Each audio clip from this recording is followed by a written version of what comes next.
Couch Potato Diary on a busy Thursday. My name is Peter Klein. Thank you very much for tuning in today. It is NFL Power Rankings Day, so we'll get into that. Also a bit on the Raptors game from last night, the Flames game tonight, some weird news from the NHL, and we'll close with today's ticket. As always, you can find me on social media, Twitter, Instagram, and TikTok. I'm at Primetime Klein, twitch.tv/primetimepk, and you can email this show, couchpotatodiary@yahoo.com.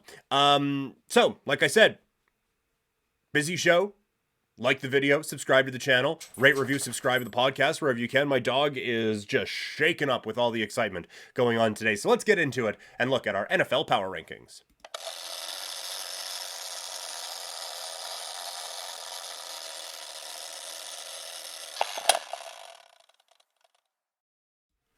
All right, let's get right into it, shall we? The NFL Power Rankings. First, we have, or last, I guess, we have the Carolina Panthers. It's just been a bad year out in Carolina. They need a strong finish to the season here from Bryce Young to feel good about things going into next season. But it's going real bad out in Carolina right now. At 31, it is the Arizona Cardinals. Now, this could change. Kyler Murray coming back, but the good vibes that were coming from this team battling at the beginning of the regular season, it's very clear that as this season is going on, they are falling farther and farther behind the rest of the NFL. Denver in at 30, what hasn't been said. I would imagine this team sells off some pieces here as we approach the NFL trade deadline. At 29, it's Green Bay. It continues to be bad out in Green Bay, and I really thought that there would be a bounce back this year, or not even a bounce back, just a continuing up with some of these young players, but it simply hasn't happened for Green Bay this year, so they're down at 29. At 28, it's the Raiders. That was an abysmal performance against the Chicago Bears last week. Now they're in prime time on Monday Night Football against the Detroit Lions. It's going to be a real rough one. So your bottom five, the Raiders, the Packers, the Broncos, Cardinals, and Carolina. So if if those end up being the bottom five teams in the draft, then Chicago would get the first overall pick.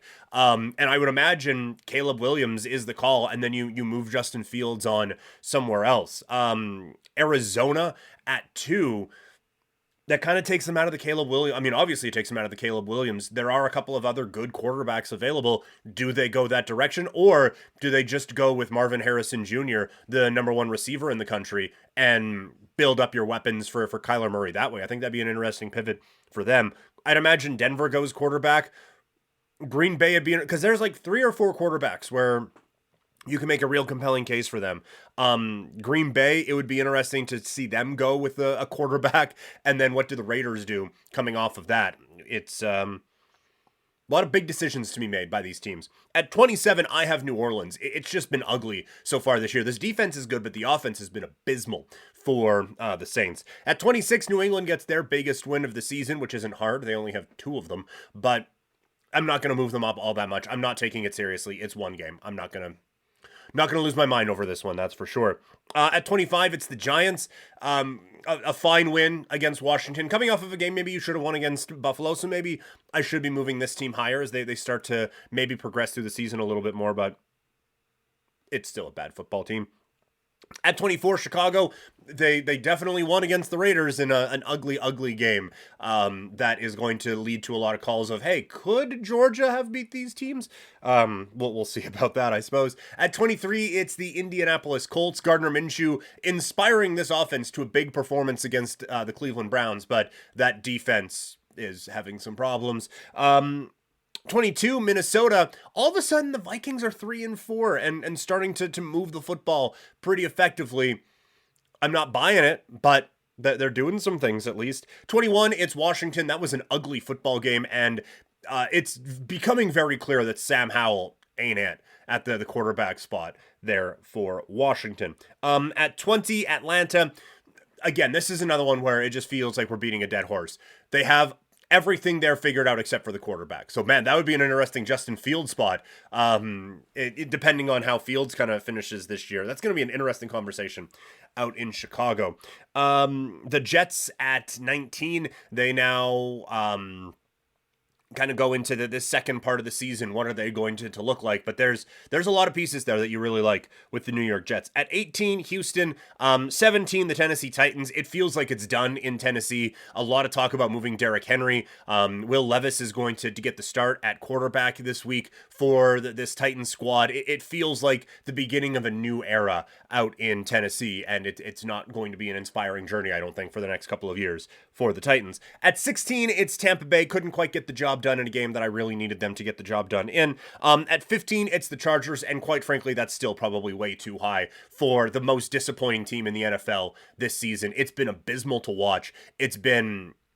I think that there needs to be real discussion had about Justin Herbert. Like, we have given this kid a pass on everything, and I think rightfully so, right? Like, that there is a lot that has gone on around this team, coaching decisions and whatnot that aren't his fault, and again, injuries aplenty with this squad, but at some point, some of the blame has to be placed on the quarterback.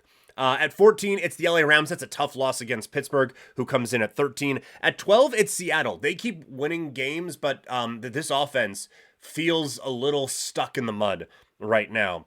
At 11, Cincinnati. 10, it's Cleveland. They are again going to be without Deshaun Watson this week. That defense had some real problems, way too many problems against the Indianapolis Colts. We'll see what they do coming up here this week. At 9, it's Jacksonville, which I think is a real statement of how many not great teams there are in the National Football League.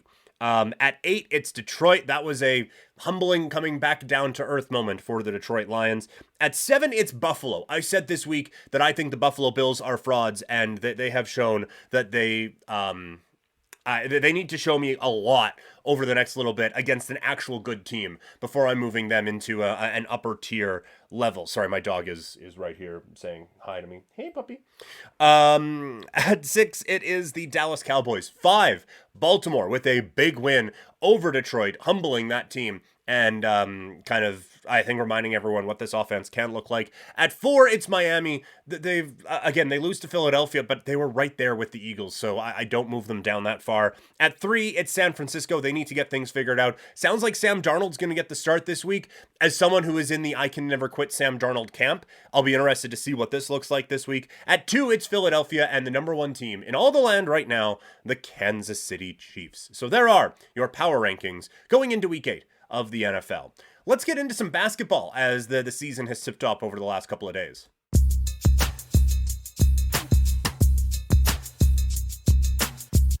The Raptors tip off their season with a win over the Minnesota Timberwolves. A 3-point victory, although it was really 6. Cat hit a 3 with like 0.3 seconds left. On the clock. But that's literally part of the game. So the Raptors with a 3-point win. I don't know how much we learned about this team. Or maybe we did learn, but I don't know how much is different about this team. There's a little bit, but we'll get into it. The main thing that you're, of course, looking for with this Raptors squad after last season is what does the half-court offense look like? And it's still a bit of a slog in the half court for this team. That's going to be an issue for them all season long. It was their biggest issue a season ago. And while Minnesota is a strong team, I do think that this is going to be something that's going to be a bit of a problem against better offensive teams. The good thing is the defense looks strong, so they're going to be able to push off of basically every stop, and they're kind of going to have to, because offensively, it just felt like it was stuck in the mud once again this season. The good thing is, in the second half of this game, they started hitting their threes, and that's really what this game came down to, right? And a lot of basketball people will get a little bit frustrated with this, but it really, this was a make or miss game. The Raptors they weren't hitting their shots in the first half, and then they were in the second half, and wouldn't you know it, they started to play better in the second half. Like, that's what this game came down to, is it feels very oversimplified, but the ball went into the basket more in the second half, and that's what the Raptors needed. I don't think they executed any better. I don't think they did anything any differently. It just felt like it was a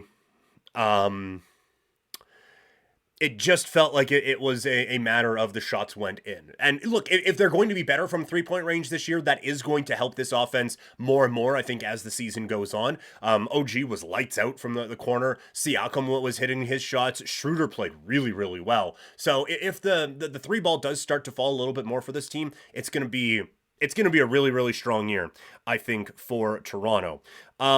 Defensively, like I said, defensively, this team was great. I really liked what I saw from them all over. Well, once again, like it's the stars, right? Like it's OG, it's Scotty Barnes. Those guys stepped up defensively in big time ways, and that allowed them to get out in transition where they were lethal all game long. They played extremely well in fast break situations and were a really dangerous team because of it. And that's going to be a big part of this group this year is pushing off of other teams' misses. They're going to have to because they're just not good enough offensively to not do anything like that. Like I said before, I really like Schroeder's game. He brings a pace to this team that the Raptors haven't really had out of the point guard position maybe ever. Like Lowry would, Fred VanVleet would, but like they've never had a real burner at point guard. Maybe like a Rafer Alston type. And like those offenses ended up being pretty fun. TJ Ford would probably be the better example for that from a Raptors point guard standpoint. Someone who could just fly. Schroeder can fly.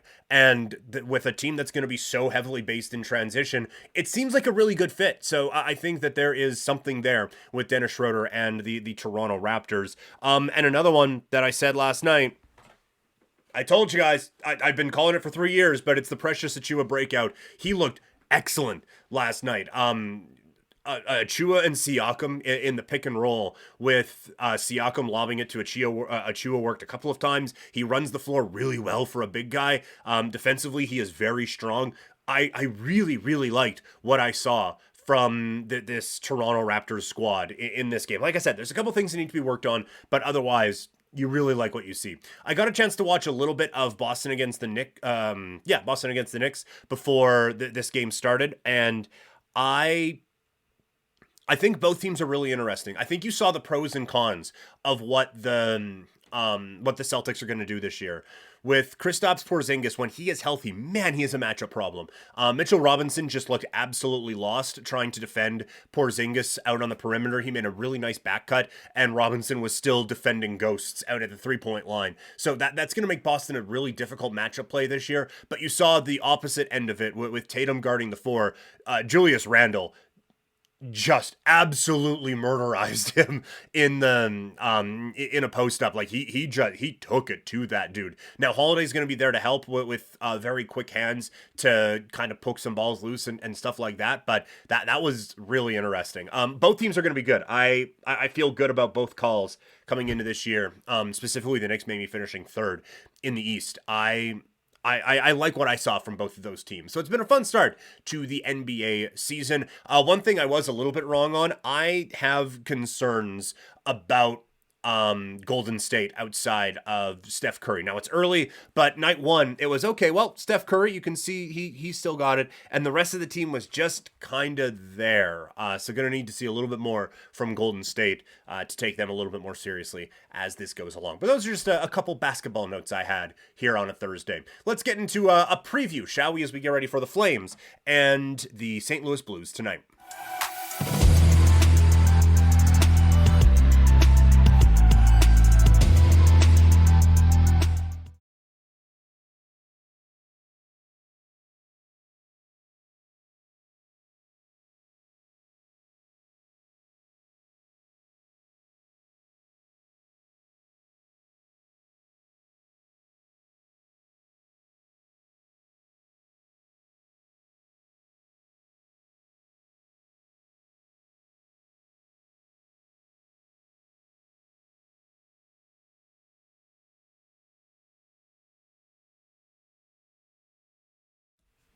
So the Flames try to get back on track tonight as they take on the St. Louis Blues. Here's a couple of things that I'm watching for tonight. The first thing I want to see from this team is any form of life.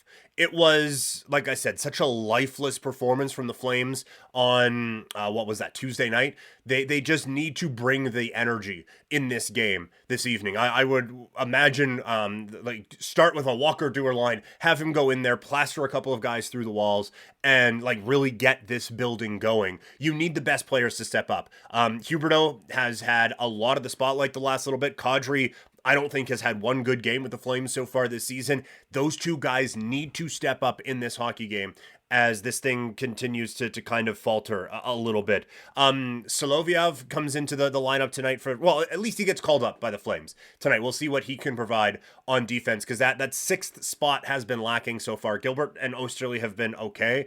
Osterley had a rough one the other night, but we'll see now if maybe a bit of youth can provide a bit of a spark to that team on the blue line. On the Blues side of things, I don't have high expectations for the St. Louis team this year. Kyrou and Thomas are, I think, some pretty good building blocks for this team, but I want to see if there's anything else aside from those guys right now that provides any real threat. And in goal, Binnington has had his struggles so far this season for the Blues. So I think it's an interesting matchup. It's a couple of teams that have kind of just had middling starts to this season, and both are teams that I think want to be in that playoff. Well, obviously, every team wants to be in that playoff mix, but there are expectations that both would at least be in that playoff mix. Let's see what both of these teams come up with tonight at the Dome. It's a 7 o'clock start, and I will be on Game Over Calgary once the game is over to break it all down, so you can find me on the SDPN YouTube channel probably around 9:30, 9:45, getting ready for or breaking down the Flames and the Blues as we head into the Heritage Classic. And a reminder, Game Over is heading to Edmonton. We have Game Over crew there. Avery, Dennis, and Zach are going to be at the live show at the Pint on White, along with myself and Audie. We will have some guests as well. It is going to be a whole lot of fun chatting out there. So we are going to be live. Get your tickets now. They are free. The link has been sent out. It's in the show notes for all the Game Over shows. So check that out. It's going to be a whole lot of fun, and I hope to see you all there. All right. I want to get into the Shane Pinto conversation here.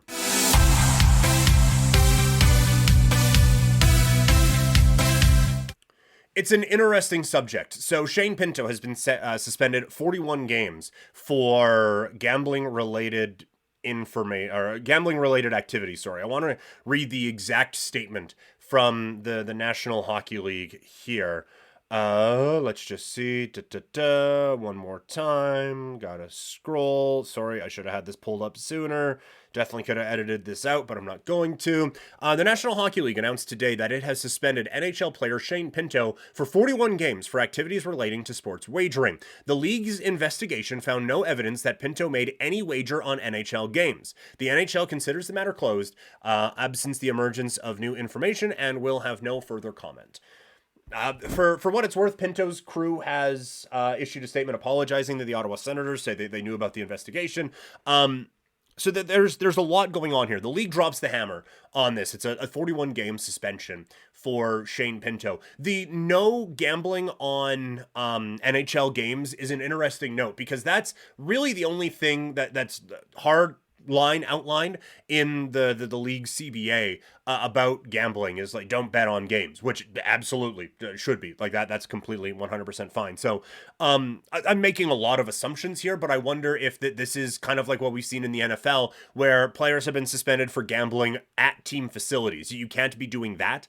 I wonder if there's something similar to that in the NHL, and Shane Pinto got caught up in doing that. So that would be my guess. I am seeing a lot of people commenting, and there's a level of hypocrisy here, because every commercial break in the NHL and on the ice and on the moving board ads that needed to go away immediately, you have been seeing sports betting, gamble, bet, and then a player does it, and it's like, hey, fuck you. So there does seem to be a level of hypocrisy there. However, there has to be a separation between the two there. Like, yes, it is kind of very hypocritical that the league is going to get all this gambling money, but a player gambles and it's the hammer gets thrown, the hammer gets brought down and the book gets thrown at them. But you cannot have even the slightest hint of any kind of collusion or any kind of funny business going on with that when it comes to the gambling world. It is an absolute no-no. You cannot have there be even a hint of it. People weren't pissed. Like the big uproar about Bijan Robinson not being on the injury list for the Atlanta Falcons going into their game last week, where he played like one game and then, oh yeah, he was dealing with a little bit of something. Well, you need to let everyone know. And it's not for the competitive balance of the National Football League. And it's not, despite what you may think, about your dumbass fantasy football team. It's about the people in Vegas and the sports bettors who are putting hundreds of thousands, if not tens of millions of dollars down on these games and making big moves off of it. Once you get in bed with that world, there can be no, all the information, as much information as you can give, has to be given, and there can be absolutely no hint that there's any kind of funny business going on because of the tens of millions of dollars that are being exchanged. So yeah, it seems weird that a league that is so in bed with gambling is going to suspend a player for gambling, but this is one of the things that has to happen when you get into this world, is that you have to make sure the players are at least a couple arms lengths away from this, because you cannot have a Tim Donaghy situation. You cannot have the Black Sox or anything like that. You can't have there be even the slightest hint that players might be gambling on games and have that start to affect them, because that goes through an entirely bigger chain that is significantly bigger than the NHL. So they have to make it look like they're making a big thing on this, even though so much ad revenue has been spent around gambling on this sport. Cannot have the players involved in anything that looks like that. So that's why this is happening here today. It ends up being a little it's weird, but it's kind of good for the Sens. Obviously, the team wants Shane Pinto back, but he has been a restricted free agent. He's not under contract technically right now with the club, and they didn't have the cap space to fit him in. So that kicks this can down the road quite a bit for the Ottawa Senators. But as Charlie from Game Over Ottawa has said in our Game Over group chat, this team just refuses to be normal. Every season, something weird happens with the Ottawa Senators. So a weird story. I imagine we're going to get more details throughout the day and throughout the weeks to come, but a weird story out in Ottawa. So hey, with that being said, let's gamble. It's time for today's ticket.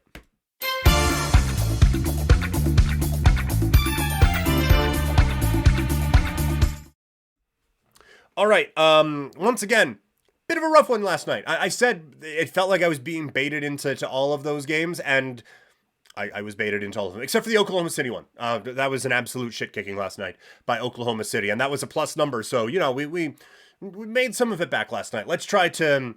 We're chasing it now, but let's get after it. We'll start in the NFL. Thursday Night Football tonight. The Tampa Bay Buccaneers taking on the Buffalo Bills. I have Tampa Bay plus 9.5. This Buffalo offense isn't blowing anyone out right now. Tampa Bay's been scrappy. So 9.5. Will absolutely take that one. Also going under 43.5 for this game. Like I said, Buffalo's offense has not been blowing people out. I think that this game can stay under the number. We move to the National Hockey League. The Detroit Red Wings are underdogs against the Winnipeg Jets this evening. Detroit is off to a red-hot start this season. That offense is flying around while the Jets are a little bit banged up. I would imagine Detroit kind of takes it to Winnipeg tonight, so I like Detroit straight up plus 107. I have a line here that I need to check on that one real quick. I wrote this down and it feels like, no, I'm right. Okay, Minnesota Wild to beat the Philadelphia Flyers by 1.5 goals. I have Minnesota minus 1.5 over the Flyers. I was like, is that baseball? But no, the Wild, 7 goals against the Ottawa Senators. Philadelphia is not a good hockey team, so I don't mind having to give up a 1.5 in that one. And then just straight up, Phoenix taking on the LA Lakers. I think the Lakers are a strong team this year, but Phoenix off to a good start. I like Phoenix to win this one straight up at plus 190. So that is today's ticket. And that's today's show. Thank you all so much for tuning in. Remember, rate, review, subscribe wherever you can. Like this video if you're watching on YouTube. Subscribe to the channel. Leave a comment if you disagree with anything that I said. Coming up on the show tomorrow, it's a Fights in Football Friday. We'll break down all the changes to UFC 295 ahead of that card next month out at Madison Square Garden. We'll be looking at Tyson Fury against Francis Ngannou, and we'll have a full NFL preview. And CFL, I was going to say CFL preview. Not really. This week doesn't matter in the Canadian Football League. But if you want CFL thoughts, I gave a bunch of them on the Riders and the rest of the league yesterday on the Power Rankings episode. You can find me on social media, Twitter, Instagram, and TikTok. I'm at Primetime Klein, twitch.tv/primetimepk, and you can email this show, couchpotatodiary@yahoo.com. Also find the show on Facebook. As for me, like I said, tonight I'm on Game Over Calgary. This afternoon, I'm on Sportsnet 960 The Fan from 1 to 3. That is today, tomorrow, Monday, Tuesday as well. Coming up on Sunday, Game Over. Calgary and Edmonton will be live from the Pint on White in Edmonton. Get your tickets now. Link is all over all of my social media that I just gave out. It's going to be a whole lot of fun up in Edmonton as we react to the Heritage Classic on Sunday. The show will be around 8 o'clock once the game is done. It's going to be a whole lot of fun. I hope to see a lot of you out there. That's going to do it. Thank you all so much for tuning in, and I'll talk to you all later.